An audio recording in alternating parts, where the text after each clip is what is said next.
Hey, que lo que mi gente, muchas gracias por estar aquí en el canal, en Que Temita, el podcast, señores. Muchas gracias por estar por aquí. Ya ustedes saben, manténganse activos, suscríbanse, activen la campanita, denle like, comente. Y hoy vamos a grabar así, señores, todo chilling, tirado un poco para atrás. Bueno, señores, el día de hoy tenemos aquí estos 6 personajes que son algunos presidentes de Latinoamérica. Entonces nosotros vamos a ver qué han hecho estos presidentes y qué puede aprender República Dominicana de cada uno de estos presidentes. Por ejemplo, vamos a empezar con el génesis de todo lo que ha pasado en Latinoamérica, que viene siendo el señor Nayib Bukele, el presidente de El Salvador, como todos sabemos. Cuando Bukele, el señor, entró a la presidencia, para nadie es un secreto que El Salvador era considerado uno de esos países, el más violento del mundo. Allá controlaban lo que eran las pandillas, controlaban barrios completos.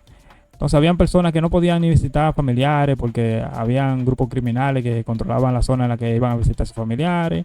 También había muchos negocios que tenían que pagar extorsión y ese tipo de cosas. Pero, ¿qué viene siendo la extorsión? ¿Cómo era que hacían eso? Por ejemplo, un delincuente a ti te obligaba o podía obligar también a una empresa a que tenía que pagarle dinero. Pero si tú sabes, si esa empresa no cumplía con el dinero que ellos le tenían que pagar o que ellos le decían que tenían que pagarle, pues tú sabes que iba a haber problemas, amenazas, podría haber hasta muerte, ese tipo de cosas. Entonces, ¿qué hizo Nayib Bukele para contrarrestar todo eso? Bueno, fácil y sencillo, señores. Lo que hizo fue que construyó una mega cárcel, una cárcel enorme. Entonces también aumentó lo que es la presencia militar y de policías en el país completo.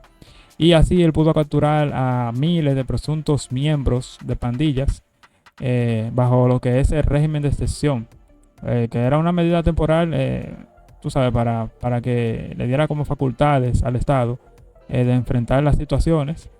Son situaciones que se consideraban en ese momento extraordinarias. Entonces el régimen de excepción, como su nombre lo dice, eso ayudaba a que hayan algunas excepciones al momento de meter preso a una persona, que no hubiera por medio, por ejemplo, que una gente solicitara un abogado, nada de eso, sino que era directamente preso y después ya se averigua. En eso ayudaba el régimen de excepción. Entonces, aparte de eso, Bukele también comenzó a digitalizar muchos servicios públicos. Pero ¿qué significa digitalizar los servicios públicos? Por ejemplo, tú sabes que cuando uno va a hacer un trámite de algún papeleo o algo, uno tiene que hacer filas enormes, uno pierde el tiempo, uno tiene que estar haciendo esos filones, tú sabes que tú sales a resolver problemas y tú lo que llegas con más problemas a tu casa. Entonces, eso es una de las medidas que tenía Bukele para poder arreglar ese tipo de temas, que todo se puede hacer por internet, ahorrar el tiempo de la persona, que no haya gasto, porque tú cuando sales de tu casa tienes que pagar pasajes, tienes que saber qué es lo que tú vas a comer por ahí, tienes un sinnúmero de cosas. Entonces eso reduce el gasto y también disminuye también las oportunidades de corrupción, ese tipo de cosas. Y también Bukele se apoyó mucho lo que fue el turismo.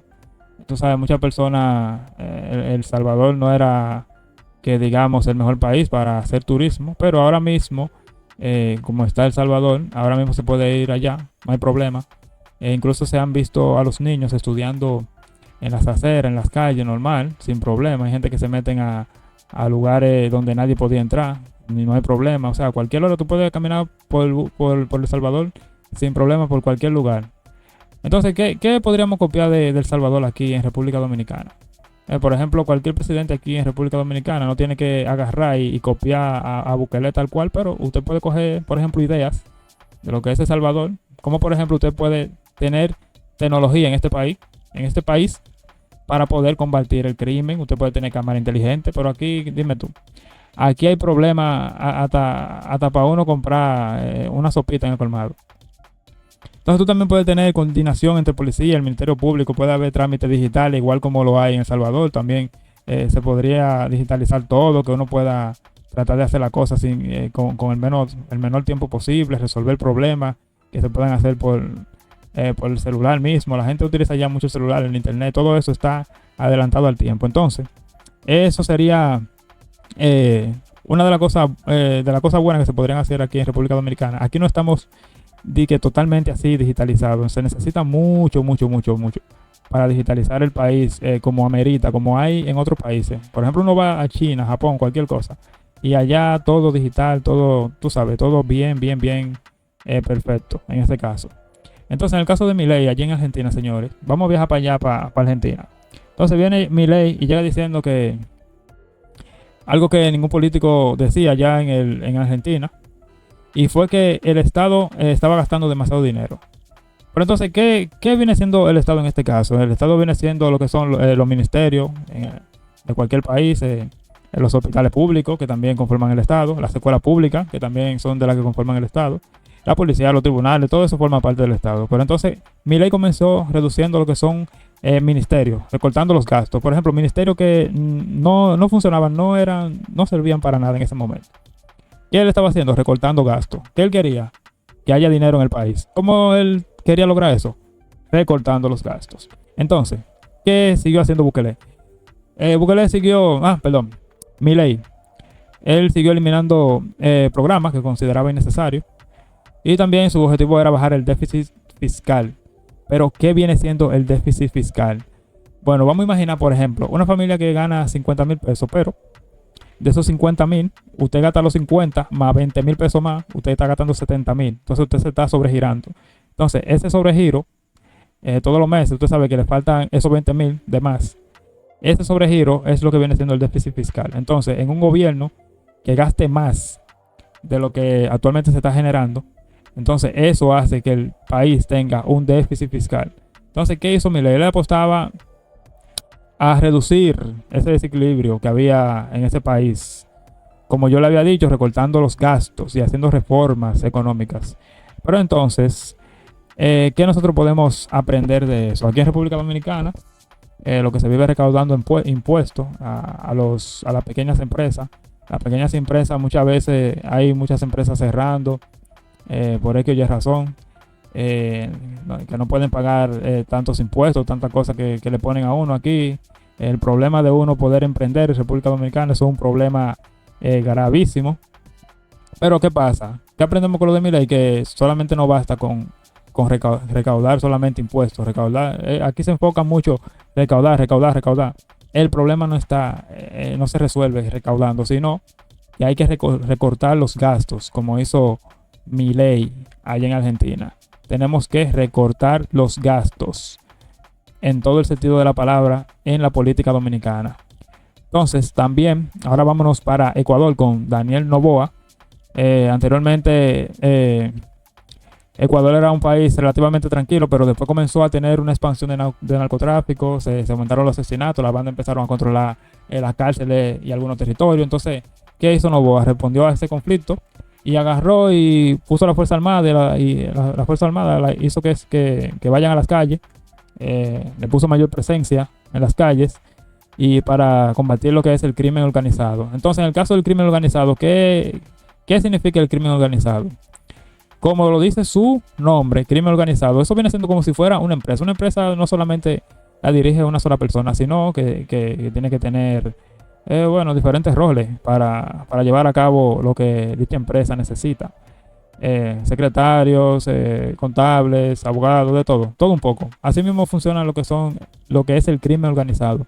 Eso, hay jefe, hay dinero, hay armas. En ese caso, también hay personas que se encargan de transportar el blanco, También hay gente que se encarga de lavar el dinero, de comprar armas. Entonces, así es que funcionan este tipo. Es una empresa, pero una empresa ilegal.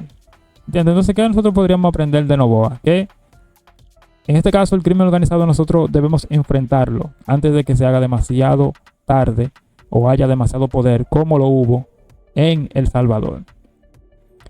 Entonces, en el caso de Laura Fernández, que es la presidente de Costa Rica, en este caso, Laura Fernández está siguiendo lo que es la línea política del expresidente que estaba anteriormente. Pero dentro de su política también está lo que es combatir el crimen organizado, organizar, simplificar los trámites, igual como lo hizo en este caso Bukele. Simplificar los trámites en el sentido de que la cosa vaya más simple, que fluya, que no haya que hacer tantas cosas para resolver un problema, que todo se haga por tecnología, por las redes, por celular, eso es lo que se requiere o lo que ella tiene dentro de su política personal. Entonces también ella pretende hacer obras de infraestructura, como es una presidente nueva que entró ahora al poder. También ella busca lo que es organizar las instituciones públicas. Pero vamos a ver que dentro de lo que estamos viendo, qué significa lo que es simplificar los trámites. Eso es lo mismo que estábamos hablando ahorita. Cuando usted visita una oficina, eso te cuesta tiempo, dinero igual. Y ahí usted, de manera por el celular, ese tipo de cosas, usted puede resolver los problemas más rápido sin tener que gastar dinero y ese tipo de cosas. Y esas son de las cosas que también tenemos que emular aquí en República Dominicana. Al final, de todo lo que hemos visto, ¿qué tienen estos gobiernos en común? Bueno, que al final ellos quieren tener un gobierno que sea eficiente. Buscan responder con mayor rapidez los problemas que hay en el país. También prometen combatir el crimen con más firmeza. Intentan reducir trámites para facilitar la inversión y también utilizan mucho las redes para comunicarse, que eso es lo que se necesita también en República Dominicana. Nosotros queremos actualmente políticos nuevos. Ya la vieja política se quedó atrás.